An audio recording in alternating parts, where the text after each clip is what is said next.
Kita langsung ke Prof. Hipnu. Prof. Hipnu, sekarang sudah masuk tahap pledoi, tapi sepertinya perbedaan sudut pandang, yang satu mengklaim ada pelecehan, yang satunya membantah sama sekali. Ini bagaimana Prof. Hipnu? Proses pembuktian sampai akhirnya nanti majelis hakim bisa memutuskan seadil-adilnya. Ya, karena ini perkara ini sejak awal itu memang tidak utuh, kan itu. Sehingga saya kira simpulannya juga tidak utuh.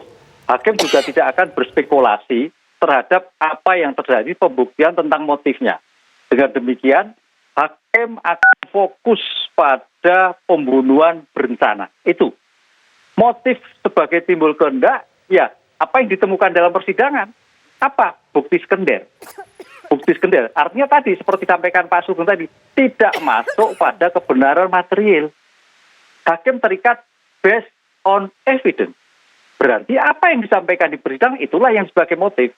Bukti-bukti sekender itulah yang merangkumkan bahwa ada dugaan terjadinya pelecehan atau ada dugaan suatu persekutuan. Tidak masuk pada yang mendalam. Karena ini bukan perkara pelecehan seksual atau apalagi perkara perkosaan. Ini hanya mencari motif. Dengan demikian simpulannya hakim fokus pada pembunuhan berencana terikat, terpaut, turut serta atau tidak. Sehingga kalau turut serta yang masuk, paling tidak. Sehingga inilah yang disampaikan. Oleh karena itu, masalah-masalah yang disampaikan itu mencoba untuk meringankan bagaimana sebagai ibu, apalagi sebagai korban. Itu mudah-mudahan itu bisa meyakinkan hakim sehingga hukumannya menjadi lebih ringan. Begitu Mas Andro, menurut saya seperti itu. Ya. Baik, kita ke Pak Sugeng. Kami ingin minta pandangannya dari Pak Sugeng karena konstruksi peristiwa ini sampai sekarang juga masih banyak yang dipertanyakan oleh publik. Jadi hakim tidak akan masuk pada motif. Ini saya mau sampaikan lagi nih, sama seperti Profesor Hipnu. Hakim tidak akan masuk pada motif karena putusan hakim tidak ingin putusannya menimbulkan polemik. Ya. Yang kedua, hakim akan masuk pada pemenuhan unsur. Ya. Yang ketiga, hal-hal yang disampaikan oleh pembelaan dalam pembelaan Putri itu, ya, itu hanya akan mengarah kepada dua, meringankan atau membebaskan dari tuntutan 340 atau 338. Ya. Nah, terkait dengan sebagai korban ya Putri ya, ini tidak akan membebaskan, tetapi akan meringankan. Keterangan dari apsifor itu masuk dalam klasifikasi keterangan-keterangan yang akan meringankan. Kalau ada saksi, masuk kelompok saksi ada charge atau informasi data keterangan yang digunakan sebagai alat untuk memberikan keringanan saja kepada Putri. Saya tegaskan lagi, hakim tidak akan bicara pelecehan atau perselingkuhan. Ya, jadi seperti itu. Terima kasih. Iya, kita ke Prof. Hipnu. Prof. Hipnu, lalu bagaimana majelis hakim itu bisa melihat yang mana yang benar dan juga yang mana yang tidak benar? Ya, kembali lagi ke pembuktian. Di pembuktian itu yang benar. Karena hakim terikat pada fakta di persidangan. Tidak mendengar dari aspek luar, aspek masyarakat atau yang tidak ikut sidang. Yang di persidangan itulah yang dipersidangan. Sehingga hakim nanti akan menjadikan suatu yang lurus. Ini karena ini apa? Pertimbangannya nanti, putusan-putusan ini pasti akan dieksaminasi, Mbak. Tidak hanya berhenti di sini, eksaminasi apakah hakim on the track pada bukti di persidangan, apakah mendengar dari lain. Oke, mendengar yang lain itu dalam rangka untuk mencari keadilan yang bersifat keseluruhan. Artinya keadilan yang betul-betul melihat perspektif luar sebagai alasan sosial. Tapi itu juga tidak menjamin. Itu yang dilakukan. Oleh karena itu saya katakan tadi, karena ini suatu perkara itu sejak awal memang bermasalah, putusannya pun juga tidak bulat. Itu pasti itu. Terutama adalah tadi motif. Sehingga lebih baik motif ada, tapi tidak seperti ada. Tadi makanya kemarin Jaksa Agung mengatakan itu sebagai bumbu-bumbu. Tapi karena buktinya ada, bukti sekendernya ada, gitu loh Pak. Sehingga suatu yang utuh dalam arti dibuat utuh. Ya kembali pada suatu pembuktian yang ada. Sehingga keterangan-keterangan Bu Putri kemarin sampaikan itu sebagai mudah-mudahan sebagai yang meringankan. Apalagi sebagai korban, perempuan berhadapan korban, sebagai ibu yang punya anak dan sebagainya. Itu Mbak. Iya, Prof. Hipnu. Ya. Tapi kalau berseberangan dengan apa yang disampaikan oleh dalam nota pembelaan, artinya dengan fakta persidangan, ini akan jauh lebih memberatkan artinya hukumannya. Bisa jadi. Karena itu baru tuntutan. baru tuntutan. Namanya suatu pledoi itu memang berusaha untuk meringankan. Tapi seandainya, makanya saya katakan, seandainya itu suatu pledoinya itu ternyata memberikan suatu bantahan yang tidak reasonable, bisa menjadikan suatu berat. Karena Bu PJ itu potensi berat terkait motif, terkait keterangan sejak awal. Berpotensi, Mbak. Makanya kemarin 8 itu sudah sangat rendah sekali itu. Yang idealnya harus di atas 8. Baik, Prof. Ibnu. Kita langsung ke Bang Rasa Mala. Apakah siap dengan segala konsekuensi yang sudah dituntut 8 tahun kalau seandainya tidak jujur dan tidak sesuai fakta, sebaliknya bisa lebih berat? Bagaimana Bang Rasa Mala? Sudah siap dengan konsekuensi tersebut? Saya pikir begini, sekali lagi kita tidak mungkin melepaskan seluruh jalan cerita secara utuh dalam kasus ini gitu kalau kita tidak menggali lebih jauh soal apa sih penyebabnya terjadi peristiwa penembakan di tanggal 8 tersebut.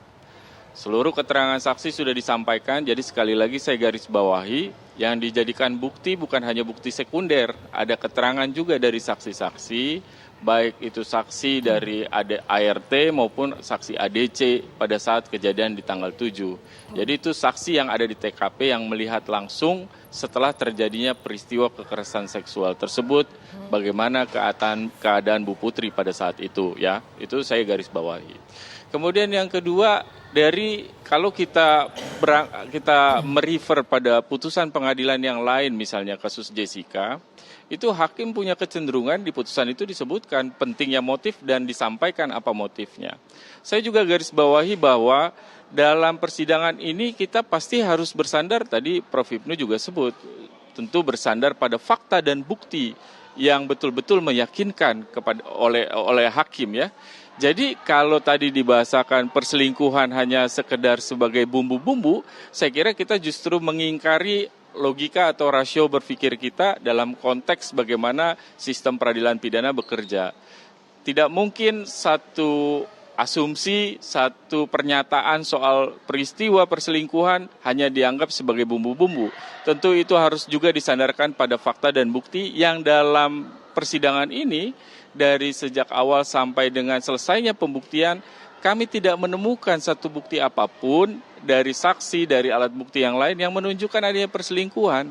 Karena dalam persidangan yang disampaikan adalah soal terjadinya kekerasan seksual.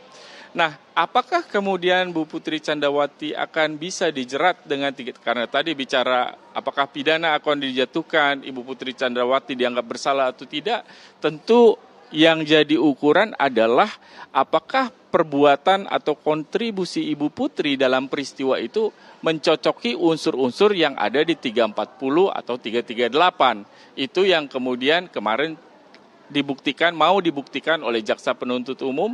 Sebaliknya menurut hemat kami, berdasarkan fakta di persidangan, kami tidak melihat ada peran atau ada tindakan aktif dan konkret dari Ibu Putri Candrawati dalam rangka pemenuhan unsur 340 termasuk dengan maksud untuk timbulnya akibat matinya Joshua. Dalam berbagai keterangannya ia sampaikan bahwa ke Pak Sambo juga ke almarhum bahwa sebaiknya resign, kepada Pak Sambo juga selesaikan baik-baik.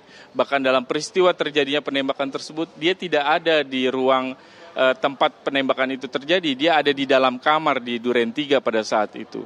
Jadi kalau hanya sebatas berangkat bahwa perannya dianggap penting dan dianggap sebagai dalang hanya karena menyampaikan laporan terjadinya kekerasan seksual terhadap dirinya kepada suaminya, saya kira kita terlalu naif dalam konteks bagaimana perkara ini mau diputus kalau hanya itu yang dilihat sebagai bagian dari kontribusi yang kemudian dianggap menjerat dia dengan unsur pasal 340 atau 338. Sekali lagi dalam konteks hukum pidana, keyakinan hakim, jadi bukti itu harus betul-betul seterang cahaya dan putusan itu harus betul-betul diambil berdasarkan keyakinan. Beyond the reasonable doubt, in dubio pro reo, begitu prinsipnya dan itu yang kami pelajari secara hukum ketika kami belajar di Fakultas Hukum dalam konteks persidangan pidana. Itu Mas Andromeda. Baik, kita ke Bang Martin. Bang Martin dalam nota pembelaan ataupun pledoi yang disampaikan oleh Putri, dia menyatakan tidak ataupun membantah gitu sebut sebagai dalang pembunuhan karena apa salahnya juga bercerita terhadap suaminya sendiri begitu. Ya, jadi gini, kalau itu fakta, tentu itu bukan suatu hal yang harus kita persalahkan. Masalahnya kan ini tadi rekan Rasa Mala mengatakan kan bukti harus terang cahaya ya, ataupun in criminalibus probationes deben esse luca clariores itu ya. Itu azas hukum pidana yang harus digunakan juga dalam klaim Putri Chandrawati yang mengatakan bahwa dia diperkosa. Jadi bukan hanya untuk membantah unsur perencanaan ataupun pasal 55, tapi itu juga berlaku untuk klaim Putri yang tidak bisa dipastikan kebenarannya itu. Lalu ya, sah-sah saja rekan Rasa Mala dan kawan-kawan itu tidak meyakini memenuhi unsur 340, terjadi pelecehan seksual. Namun sebaliknya, jaksa itu lebih meyakini sudah memenuhi unsur pasal 55 ayat 1, junto pasal 340, dan juga tidak ada perselingkuhan. Itu disandarkan dengan fakta. Apa faktanya? Ya tidak ada visum, tidak ada DNA, lalu masih mau bertemu pasca diperkosa secara 15 menit. Lalu si pemerkosa ini masih mau digiring bersama untuk pergi ke Duren 3 untuk melakukan isoman bersama. Ini kan hal-hal yang akan menyulitkan hakim untuk memilih motif seperti yang diingini oleh Putri.